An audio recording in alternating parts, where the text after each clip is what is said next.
welcome back to another video. Let me check the audio. Is it going well? Okay, that's perfect. So, what I want to talk about today, I know I haven't posted in a while, but what I want to talk about today is just how I've really calmed down with life. And I know that, like, I shouldn't. I don't know, how do I say this? It's like, I don't want to be stressed, you know what I mean? Also, I just want to say I came back from a mining session. I got hella diamonds. Anyways, we're going to be going to the nether and finding some netherite upgrades because that's what I need to get some netherite.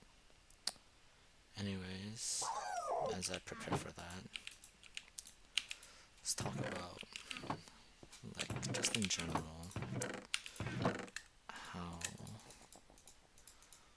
life has been, I guess. I'm not gonna give you all the details, obviously, but it's been going pretty well. I quite like it. And I think the main thing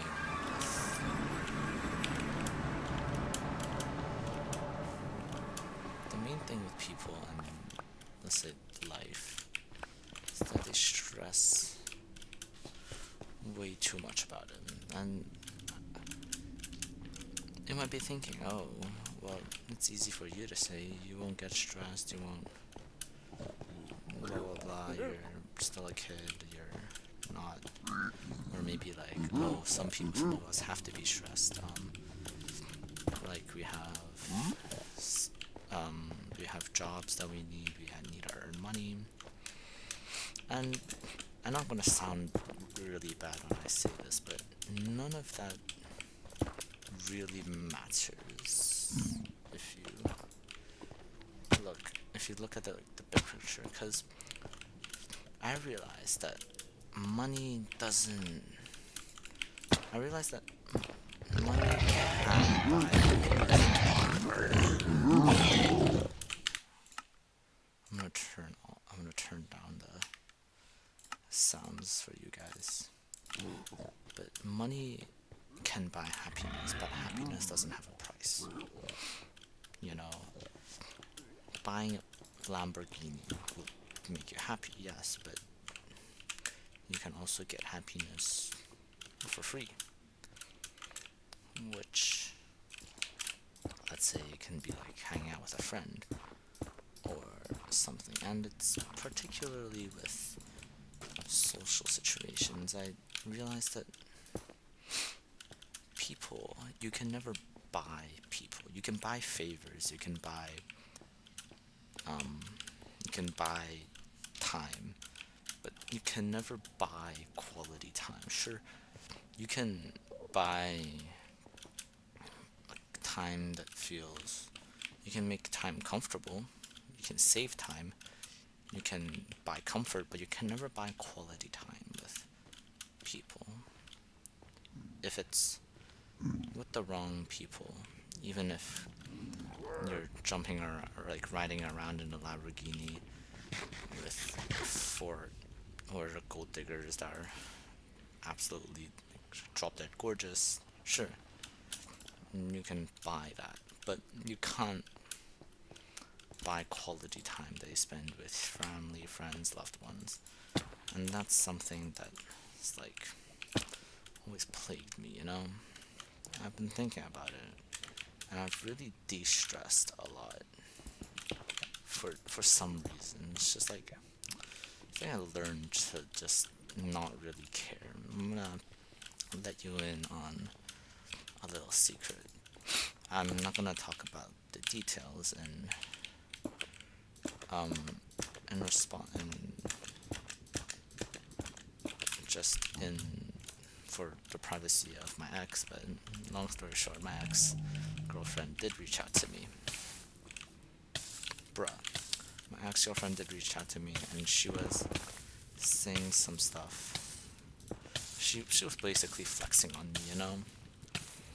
She I don't know what her story is, if the story is real or not, but she said she earned a lot of money, and when I said I didn't make a sale in haven't made a sale in my business yet, she was like, oh, what?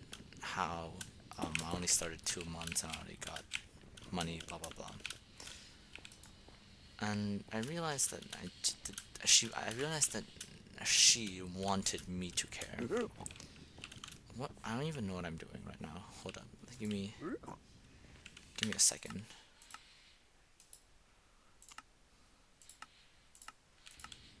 Is there a Bastion? Nope. And my frame rate is dead. Is that's an Enderman. Not this way then. Sorry. Back to the story. My ex, I realized she wanted me to care. Right? And that's the entire point of flexing. You want people to care, and then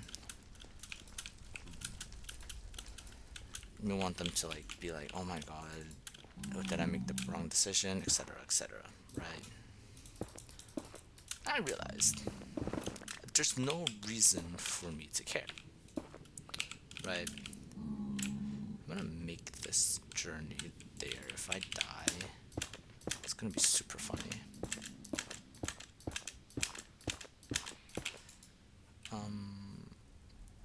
I could have just gone. Why am I this dumb? Could have, I'm talking about is that I could choose to care and dig myself down this rabbit hole of depression, or I could just not care. And I'm going to sound really, really mean when I say this, but I did care, but not for the reason you think. Since what she said was quite unreal, I cared so I could laugh at her with my friends. This sounds super bad, right? But first of all, I'm not telling you to talk bad behind your friend's back. And I'm not saying it was just mildly funny because what the amount she said was quite ridiculous for someone who has only been in business for 2 months. So I laughed about it with my friends. And that's how I cared. I don't believe in nonchalant, because your whole life, if you don't care about anything, you have no purpose to live for. Right? That's why. So I realized I've been able to condition myself into only caring about things, but not in a bad way. I still care. I still care about my friends. I still care about my success, but not in a derogatory way. I don't believe in motivating you with myself with pain. And more than that, I don't believe that I can find a passion, because apparently I've been here. What the hell? But in seriousness, there's nothing that really warrants you worry. And if something, and this is my philosophy, if there is something that you're worrying about,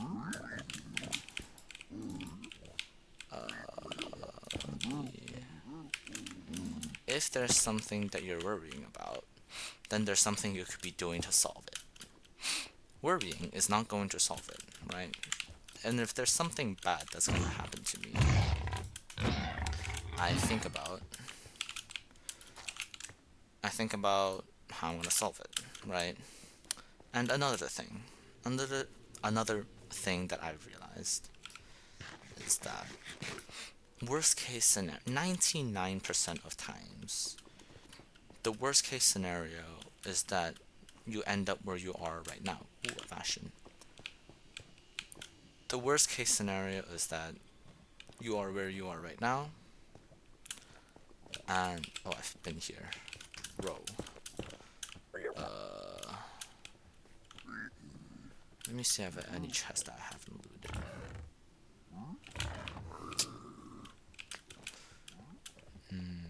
Second. I don't think I looted this chest. Hold up. Ooh, pig step. Some gold to mind if I do. But what I'm saying is, you don't. There's nothing like. 99% of things, worst case scenario, you're gonna end up where you are right now. If you ask a girl out, she says no, you don't have that girl now, you end up without that girl. You ask a girl out, she rejects you, you didn't have plans, worst case scenario, you still don't have plans either. You confess to her, and she says she doesn't like you. If she liked you, she'd have said yes. If she doesn't like you, then if she doesn't like you and you don't ask her, she still doesn't like you, you know? It's like, a lot of times you're going to end up in the same situation, worst case, as now. Now, if you're talking about small investments, like $20, $10 for a bit of fun, you're still gonna, worst case scenario, you end up where you are right now, you know? You're gonna worst case scenario, you end up where you are right now, right? If it's a big investment or something important's on the line, like a life, obviously, it's worth it to. You're going to lose something, right? So you should definitely put your focus there. I'm gonna go over there. Oh, there's another bastion. I should have brought a saddle so I could ride a strider. But what I'm saying is, you should worry if you're actually going to lose something. Like if you have something major, like if you have,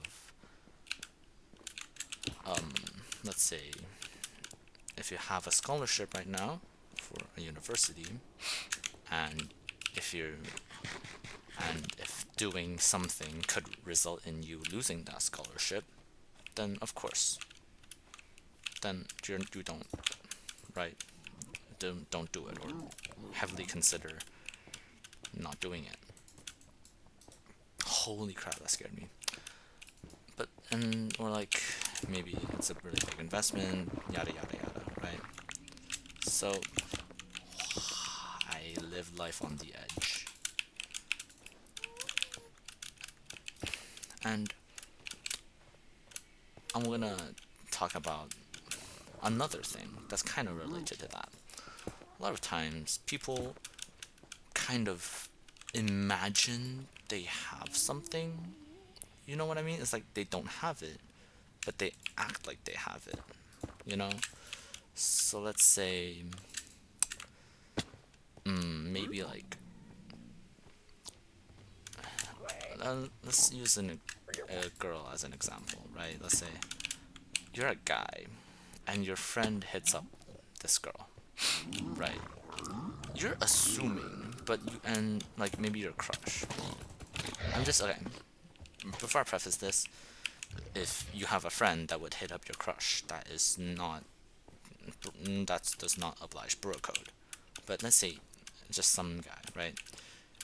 And you act like she's your girlfriend, but she's not, you know?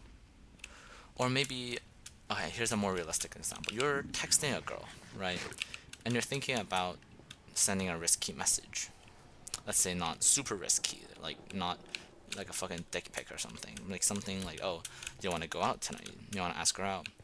You're assuming that she doesn't. Like, you're assuming that if you didn't do this, if you did this, you might lose her. But does that. But if you don't do this, you have her? And if you don't do this and you have her, if you don't do this and you'll get her, that means that right now you already have her. 1 second, I'm mildly inconvenienced.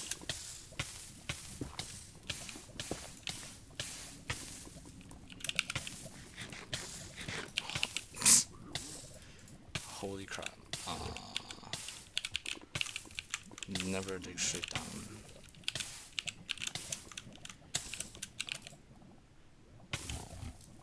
Okay.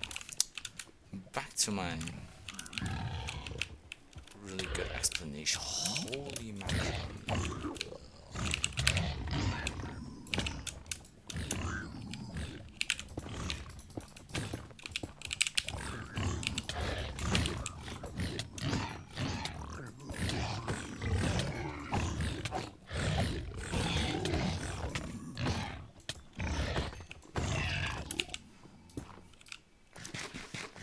Back to my really great explanation.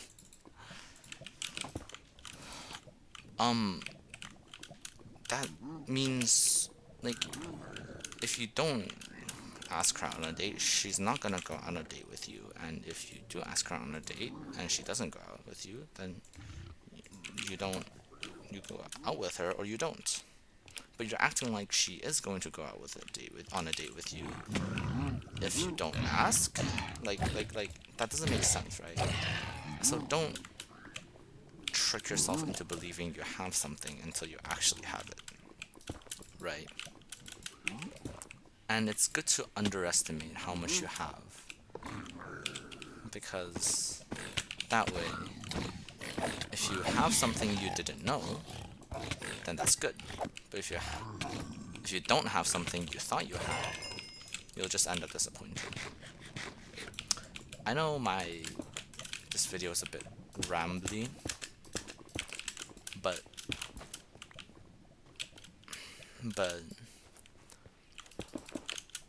I hope I can help, you know? Because these insights have led to me being way less stressful and stuff like that, so hopefully this will help. Anyways, I'm gonna continue playing Minecraft. I have an exam later, and yes, I'm not studying and making this video because you guys mean that much to me. Just kidding. I'm kind of procrastinating, but we'll ignore that. But don't worry, I did a past paper. Okay. Oh shit. Okay. See you guys next time. Bye bye.